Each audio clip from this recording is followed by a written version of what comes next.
There is a silent moment before the kiss when the world seems to stop. It is in that instant that it is not the lips that speak, but the soul.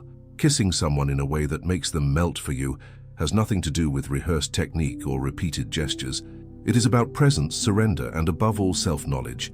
When you understand the deepest layers of your being, your energy becomes magnetic. He does not melt just because of the kiss itself, but because of the truth you carry in your eyes, the confidence radiating from your body, and the desire born of an authentic place. The kiss becomes a portal, not merely an act of affection, but an experience of intense, transformative connection.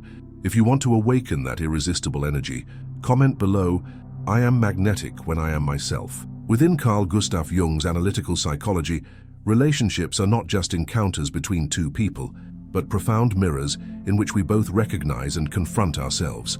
A kiss capable of making someone melt does not happen by chance. It is the result of unconscious forces that align or collide in the subtle fields between two individuals. For Jung, the way we relate to another person reveals how we relate to ourselves. Projection is central here. Often, we project onto our partner desires, fears, or ideals that we do not yet recognize in ourselves. When someone feels deeply attracted to you, what touches them is not only your appearance, but the archetypal image you represent in their unconscious, perhaps the anima, the feminine aspect of the male psyche which seeks integration. A true kiss touches that image, activating desires that transcend the physical. Another fundamental concept is the shadow. Everything we repress, but that remains alive within us. When you allow yourself to kiss with presence, passion, and truth without masks, you let your shadow operate in an integrated way, bringing forth your most intense and authentic energy. And that is what triggers the melting, not a technical gesture, but the emotional fusion between your unconscious and theirs.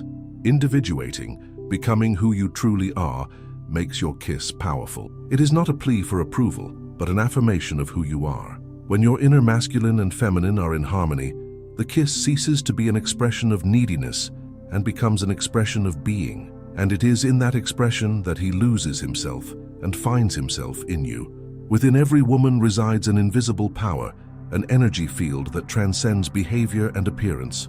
Jung called this force an archetype, primordial images that live in the collective unconscious and shape how we perceive and react to the world. Among these archetypes, the feminine energy occupies a central place. It does not refer to aesthetic traits or social roles, but to a quality of presence, receptivity, and magnetism that can, silently, transform a simple gesture like a kiss into an unforgettable experience. This archetypal feminine energy is personified by symbolic figures such as the goddess, the lover, the mother, or the witch. Each of them represents an aspect of the feminine psyche that, when integrated, emanates an almost hypnotic force. The power of attraction is not in a trick or a formula, but in the authenticity with which a woman expresses those aspects of herself, even if unconsciously. A kiss then becomes the point of fusion between that inner universe and the external world. When a woman is connected to her deep feminine essence, she does not need to try to seduce. She simply is. That naturalness frightens some, but enchants others, especially those whose psyche seeks completion through the feminine they lack. Jung said that a man's unconscious contains the archetype of the anima, his inner feminine. When a woman expresses her feminine energy in an integrated way, she activates that archetype in the man, awakening in him a feeling of fascination, desire, and even surrender.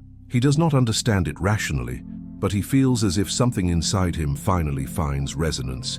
In this context, the woman is not making someone melt. She is being the mirror of something the other already carries within himself, but that perhaps has never found form in the real world. That is what makes the kiss memorable. It touches not only the skin but the unconscious. It awakens not only excitement, but an ancestral sense of completeness. It is important to remember that this feminine energy is not passivity. It is receptive, but not submissive. It is silent, but not absent. It envelops, leads without controlling, and surrenders without losing itself. And precisely for that reason, when expressed in a kiss, it creates a sense of embrace and intensity that unsettles. The other feels seen, felt, desired, but above all invited to dive into an experience that goes beyond the flesh. That presence demands self-knowledge. A woman disconnected from herself, living to meet external expectations, cannot access that archetypal power. Her energy fragments, her gestures lose coherence, and her kiss becomes a plea for love rather than an offering of connection. On the other hand, the woman who walks the path of individuation, as Jung proposed, draws ever closer to the center of her being. She discovers that the power of attraction lies not in effort, but in coherence between who she is and what she transmits. There is nothing more irresistible than a woman wholly herself. The kiss, in that case, stops being seduction and becomes alchemy. It transforms. It dismantles barriers. It makes the other surrender not because they are convinced, but because they are touched. That is the true melting, the feeling of having been struck by something reason cannot explain, but the soul recognizes. A kiss can be merely a physical act or a revelation of the soul. The difference between the two lies in presence and intention. When we speak of making someone melt for you, we are not referring to manipulations or rehearsed performances, but to the ability to channel authentic desire with deep awareness. This is where practice and the soul meet. According to Jung, the most powerful acts are those that arise from the integration of conscious and unconscious. At the moment of the kiss, that integration manifests when you are not merely trying to please, but allowing your body and your gaze to become vehicles of genuine expression. That demands courage, the courage to not hide who you are, what you feel, and what you desire in that instant. For that, the first practical tip is simple but transformative. Breathe deeply before you kiss. It is not only a physical preparation, it is a return to yourself. A woman connected to her breath is connected to her essence, and that connection is felt. The second practice is eye contact. Looking into someone's eyes before a kiss creates a field of vulnerability and surrender. Many people look away for fear of exposing themselves too much, but it is precisely that exposure that creates the tension needed between desire and truth. When you look into someone's eyes with presence, you say without words, "I see you, and I let myself be seen." It is that kind of gaze that activates the deepest archetypes of the psyche, especially the anima and the animus, which seek in the other the completion of themselves. The third practice is light but conscious touch. Before lips meet, use your hands to create a field of intimacy. A touch on the face, neck, or waist with intention and softness elicits a visceral response.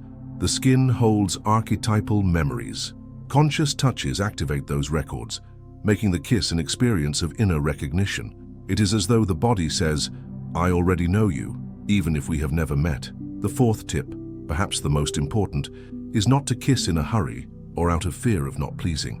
That creates tension in the body and the other perceives it. Kissing is an act of trust and surrender. When you feel comfortable with yourself, you convey security. And security is one of the greatest triggers of unconscious attraction. Jung said that the soul recognizes what is true, and when you are whole in the kiss, the other feels something that goes beyond technique. They feel your soul communicating. The fifth practical tip is to use intentional pauses. Do not turn the kiss into a continuous mechanical act. Pausing for a few seconds, looking into each other's eyes again, smiling slightly, feeling each other's breath. All of this heightens the emotional impact.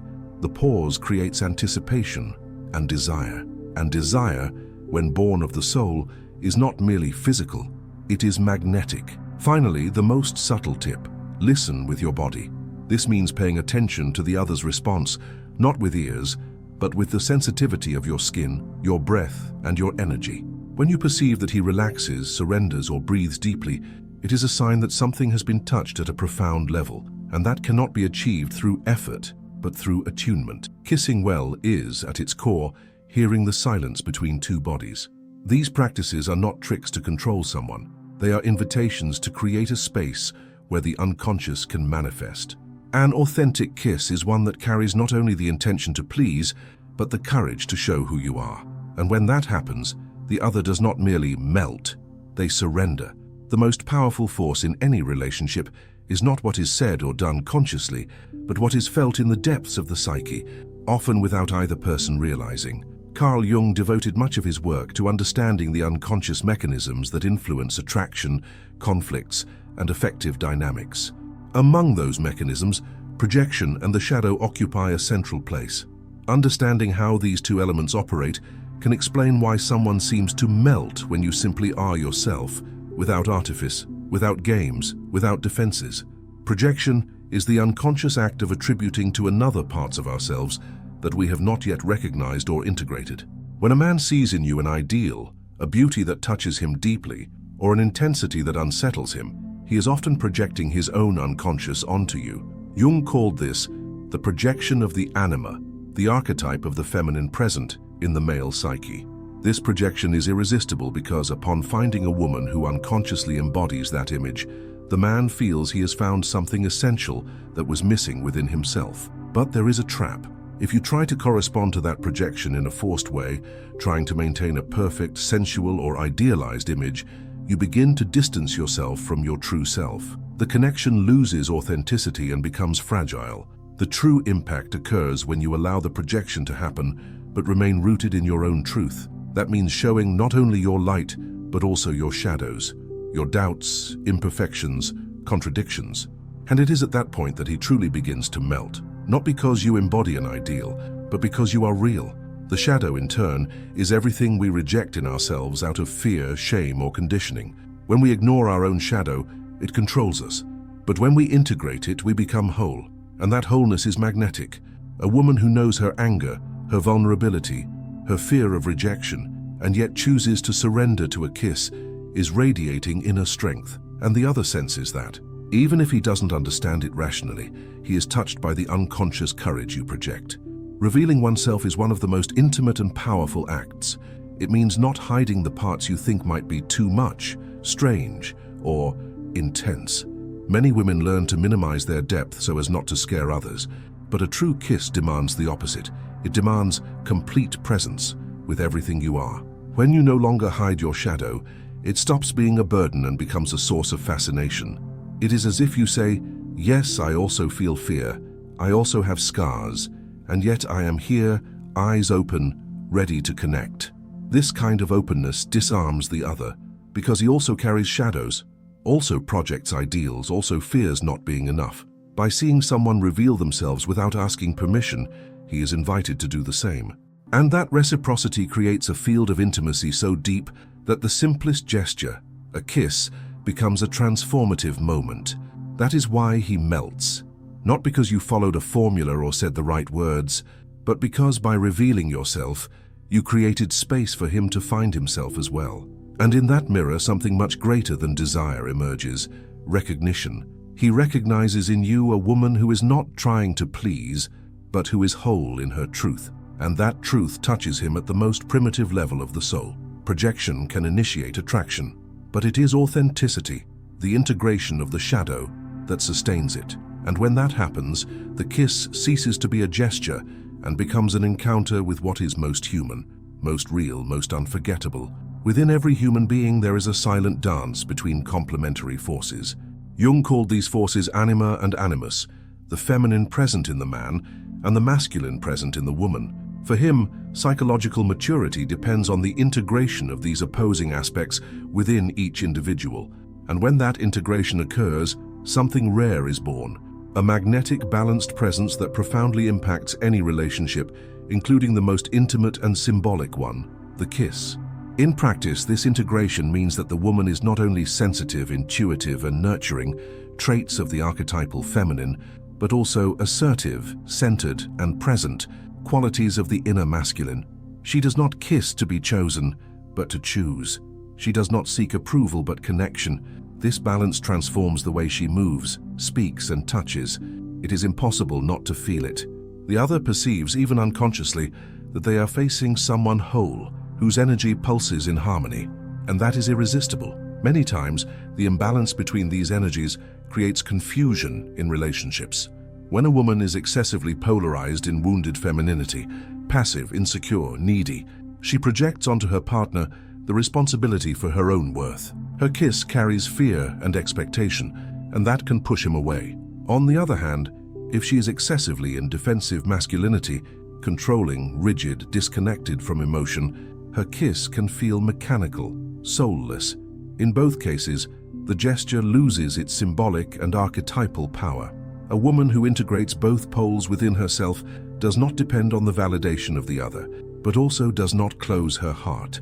She surrenders with presence, with command of her body, yet without losing fluidity. Her kiss says, I am here whole and I want to be with you, but I do not need you. This combination of freedom and desire is deeply attractive. She is not begging for affection. She is offering a piece of her inner world. This woman does not kiss to protect herself, but does not kiss to manipulate either. She kisses to experience, to feel, to communicate fully, and the other, upon coming into contact with that frequency, relaxes. He feels safe, and at the same time, deeply provoked. Because this presence awakens in him the desire for integration. The woman who lives this inner harmony activates, on an unconscious level, the process of individuation in the other. And that is one of the greatest gifts someone can offer, being a mirror that invites evolution. It is important to understand that this integration is not theoretical. It is expressed in the body, in the gaze, in posture. A fundamental practice to cultivate this presence is full body awareness. Being in your body, feeling your breath, noticing where there is tension, where the flow is interrupted. When you kiss with your whole body, you are saying, I trust myself, and that cannot be faked. It is real energy. Another powerful practice is conscious internal dialogue. Observe how you talk to yourself. If there are criticisms, insecurities, denials of your desire or your strength. Integration begins when you honor both your sensitivity and your capacity to act in the world. It is possible to be gentle and firm, nurturing and determined, sexual and spiritual. When these pairs no longer fight within you, but dance together, everything in you vibrates with truth, and the kiss becomes an energetic signature of your wholeness. That is the secret of a presence that makes the other melt. It is not rehearsed words or refined techniques. It is the vibration that emanates from a psyche that is not fragmented. When you are reconciled with yourself, the other senses that they can relax in your presence, and that relaxation is the beginning of surrender. In the end, the kiss that leaves a mark is not the one that tries to impress. It is the one that touches such a deep layer in the other that they forget time, ego, and defenses, and that is only possible when the kisser is truly present, both with herself and with the other. This is the essence of integration, not living divided between opposites, but inhabiting them with awareness. And in that state, you do not merely kiss, you transform. There is a silent beauty in the woman who knows her own worth. She does not need to shout, prove, or beg. Her presence speaks for her. And when she kisses, it is not merely the touch of lips that asserts itself, but everything she has integrated along her journey, her light, her shadow, her strength, and her vulnerability. That is why he melts, because he feels that he is in the presence of something rare, a woman whole, present, and true. Throughout this video, we have delved into the mysteries of feminine energy, the symbolic language of the kiss, and the unconscious forces that shape our relationships. Jung showed us that there is no true transformation without self-knowledge, and it is this knowledge that transforms the kiss into a portal, passion into healing, and desire into a path of individuation. If this touched you in some way, subscribe to the channel so you don't miss any content that helps you expand your consciousness and deepen your relationships. And now, click on the video appearing on your screen to continue this journey of discovery. Remember, the more you know yourself, the more magnetic you become, because the woman who is herself is impossible to forget.